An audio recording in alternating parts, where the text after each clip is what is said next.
Bienvenue à toi. Aujourd'hui, je vais te donner 4 astuces pour désamorcer des big conversations de façon plus constructive.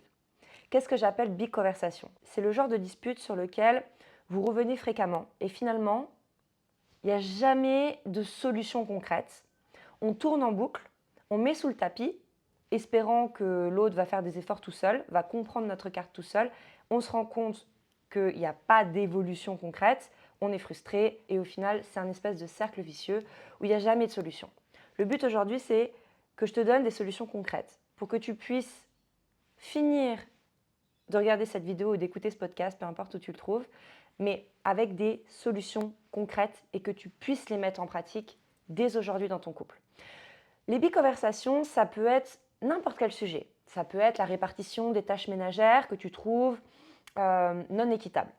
Ça peut être que l'un va s'impliquer plus que l'autre pour proposer des activités, un qui fait plus que l'autre ou qui propose plus que l'autre. Ça peut être des sorties, si on n'a pas confiance en l'autre et qu'il y a cette discussion autour de la confiance qui revient souvent. Peu importe, mais là, si tu es là aujourd'hui, c'est qu'il y a forcément un sujet qui te vient en tête au moment où je te parle, un sujet qui est douloureux et qui est source de tension. Et c'est frustrant, n'est-ce pas? Parce que si tu regardes vraiment ce qui se passe, c'est comme si on appuie sur play et que vous êtes tous les deux sur une pièce de théâtre en train de jouer votre rôle. Limite, tu peux anticiper ce que l'autre va te sortir. C'est vraiment pas très créatif. Parce que vous êtes tous les deux dans votre mode survie, tous les deux en train de défendre votre bout de viande et vouloir à tout prix que l'autre comprenne votre point de vue. Et ça bloque. Parce que, à force de défendre ton point de vue, tu oublies une chose essentielle, comprendre ce qui est en train de se passer dans la tête de l'autre pour mieux lui faire comprendre ton point de vue. Au lieu de forcer pour ouvrir la porte, je vais te donner 4 astuces aujourd'hui pour contourner et prendre la porte de derrière. Bon, première astuce, l'amorce. Tu sais, quand toi tu as envie de reparler de ce sujet, mais tu sais d'avance qu'il y a une charge émotionnelle autour de ça et que l'autre, au moment où tu vas dire le mot tâche ménagère par exemple, ça va le déclencher et l'autre va tout de suite avoir un ton de voix froid, va avoir les sourcils qui se lèvent, va faire encore, on en a déjà parlé 100 fois, j'ai pas envie de me prendre la tête, etc., etc. Donc première étape, trouver une amorce réellement efficace. Donc plutôt que de dire, et ça c'est l'erreur que beaucoup de gens font, plutôt que de dire il faut qu'on parle, laisser cette tension planer et en gros give the mic, il faut qu'on parle et attendre que l'autre dise quelque chose, il faut qu'on parle des tâches ménagères et tu attends que l'autre dise quelque chose, c'est donner le bâton pour te faire battre. Parce que tu sais d'avance que l'autre va être en rétraction et laisser planer cette espèce de doute, cette espèce de tension ou ce truc implicite de « allez, on va encore mettre les gants de boxe, let's go », c'est non constructif. Parce que l'autre va tout de suite inconsciemment se mettre dans sa bulle de protection et ça part déjà pas sur un climat de confiance. Donc une amorce beaucoup plus efficace que « il faut qu'on parle des tâches ménagères ». Écoute mon amour, je voudrais qu'on trouve vraiment une solution par rapport au sujet des tâches ménagères. Je sais que c'est quelque chose sur lequel on s'est beaucoup disputé et j'ai remarqué que ça revient de façon récurrente. Aujourd'hui, je pense qu'on mérite mieux que ça et le but, c'est de trouver une solution qui nous convienne à tous les deux. C'est pas de trouver un coupable, de trouver une fautive.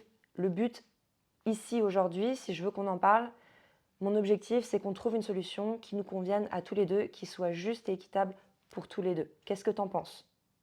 Et là, tu poses tout de suite la base. Tu dis que tu as remarqué que c'était un sujet conflictuel et que ça pouvait abîmer votre couple sur le long terme. Première chose. Deuxième chose, tu fais comprendre à l'autre que tu n'es pas là pour le juger, que tu n'es pas là pour forcer ton point de vue à tout prix, mais que tu es là dans un but constructif et que tu es open à recevoir son point de vue sans jugement.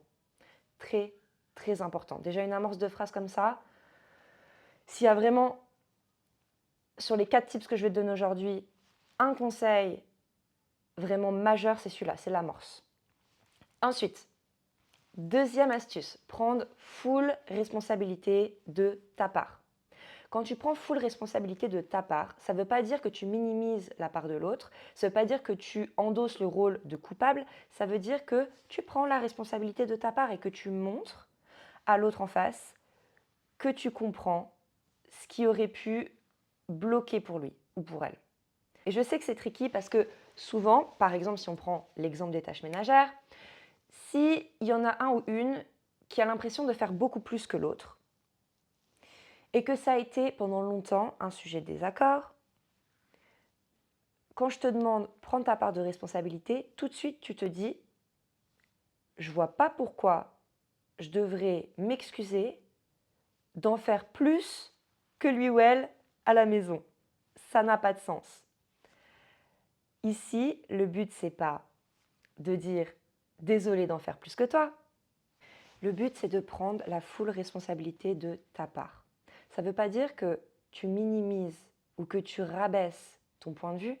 Ça veut dire que tu utilises ta vulnérabilité comme une force. Et on connaît tous l'histoire du cheval de Troie. Donc au lieu de dire je suis désolée si tu te sens, non, ça c'est un killer. Par contre, dire je suis désolée si j'ai été blessante, piquante à chaque fois qu'on a mis ce sujet sur le tapis, c'était pas mon intention de te blesser, j'ai conscience que mes mots ont dépassé mes pensées et je ne pense pas que tu es feignant, je ne pense pas que tu es... Et là, tu utilises les mots durs qui peuvent tourner en boucle dans sa tête et tu les désamorces tout de suite. La vulnérabilité est une force, pas une faiblesse. Tu reconnais que dans la façon dont tu as voulu expliquer les choses, il y a forcément un moment donné où tu as dérapé, où tu as dit des mots qui n'étaient pas justes, où tu as eu un ton de voix qui n'était pas sympa. Prends la responsabilité de ce que tu aurais pu faire mieux. Montre à l'autre que tu comprends que ça l'est blessé, que tu comprends sa carapace en ce moment. C'est d'une puissance phénoménale. Pas de je suis désolée si tu, interdit, mais je suis désolée si j'ai, si je. Le je, ta responsabilité. Troisième astuce, un surnom affectueux tout au long de la conversation pour réguler et baisser la tension. Si tu sens que le pattern de l'autre, qui est je fuis, je me rétracte, j'envoie bouler, ou alors j'attaque, et là la tension monte, le ton de voix explose, si tu sens que l'autre est en train de partir dans son pattern de protection, au lieu de toi partir dans le tien, change la donne. Et cette simple astuce d'utiliser des petits surnoms, par exemple si tu l'appelles bébé, si tu l'appelles mon amour, si tu l'appelles ma douce, peu importe, utiliser son surnom pendant la deep conversation, c'est extrêmement puissant pour réguler la tension et la charge émotionnelle. Je te donne un exemple. Moi, cette prise de conscience, je l'ai eue dans une relation passée avec un ex-partenaire. Et à cette époque-là, je m'en souviendrai toujours, ça m'avait vraiment fait un énorme déclic pour moi à ce moment-là. J'avais le pattern fight. C'est-à-dire que quand je me sentais attaquée, pas respectée, pas compris, seule, et que l'autre était contre moi et pas avec moi, j'allais avoir le pattern d'attaquer, de d'hausser le ton, d'être vraiment dans là, je suis pas d'accord, je suis en colère, tu dois m'entendre. Et donc j'allais monter le ton, j'allais avoir parler comme les Marseillais avec les mains, beaucoup d'énergie dans ce que je projetais. Et un jour, dans une conversation, pareil, c'était une type conversation, un truc pas chouette qui revenait à chaque fois. Et à chaque fois, on se prenait la tête et c'était limite pire qu'avant. Et c'était une espèce d'escalade sans fin. J'étais en train de partir dans mon pattern, hausser la voix, être agressif, parler fort avec les mains. Et il m'a dit, mon amour, tu sais, ce que je veux que tu comprennes, c'est que ça m'a désarmé complet. Je me suis dit, waouh, là, il me montre qu'on est une team. Qu'est-ce que je suis en train de faire? Pourquoi je m'emporte comme ça? C'est pas constructif, ça n'a aucun sens. Et c'est des petits détails, hein, mais s'il y en a un ou une dans l'histoire qui a la présence et le contrôle émotionnel pour remarquer que l'un ou l'autre est en train de partir dans son pattern et baisser la tension par l'utilisation du surnom, c'est un game changer, vraiment. C'est des petits détails, mais l'utiliser, ça montre à l'autre, regarde, on est une team, je t'aime malgré tout, je vois que tu es en train de partir dans ton pattern, baisse les armes, on est ensemble, on trouve une solution ensemble. Et quatrième astuce, c'est OK d'y revenir en plusieurs fois. D'accord? Si vous sentez qu'il y en a un des deux qui shut down complet ou qui part beaucoup trop haut et que le mon amour n'a pas fonctionné visiblement, c'est OK d'y revenir en plusieurs fois. Je veux que tu imagines ce big sujet comme un verre d'eau qui, à force de disputes récurrentes, à force d'avoir toujours les mêmes arguments, toujours la même dispute, voire des mots très blessants parce que, à force, on se sent vraiment seul, incompris et qu'on finit par attaquer, à dire des choses que l'on ne pense pas vraiment pour que l'autre, finalement, nous entende, nous comprenne. C'est comme si tu as mis des gouttes de café à chaque fois, à chaque mot blessant, à chaque argument. C'est comme si tu mettais une goutte de café dans ton eau. Ça a coloré l'eau. Et plus vous avez eu cette dispute de façon récurrente, plus ton eau, elle est noire. Et que pour nettoyer cette eau noire, il va falloir peut-être plus qu'un verre d'eau clean à verser dedans. C'est OK si vous avez plusieurs fois cette deep conversation. Le warning pour arrêter la conversation, c'est si l'un ou l'autre part dans son pattern. Si l'un se braque, se ferme, t'es vraiment relou, tu veux toujours les problèmes, c'est toujours pareil, j'ai pas la force pour m'énerver pour ça, j'en ai marre, vraiment c'est pas possible, etc. Shut down.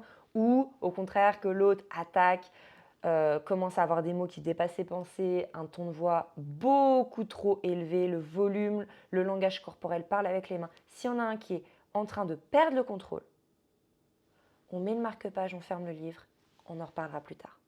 Et à chaque fois que vous y retournez équipé. Équipé, ça veut dire on pose l'intention dès le début. L'intention est de trouver une solution. J'utilise des petits mots doux. Je te montre qu'on est une équipe. On peut trouver une solution. J'espère que ces 4 tips vont t'aider. Dis-moi en commentaire celui qui résonne le plus pour toi, celui que tu veux absolument mettre en pratique. Et je te dis à très vite pour un nouvel épisode. Mouah. Ciao.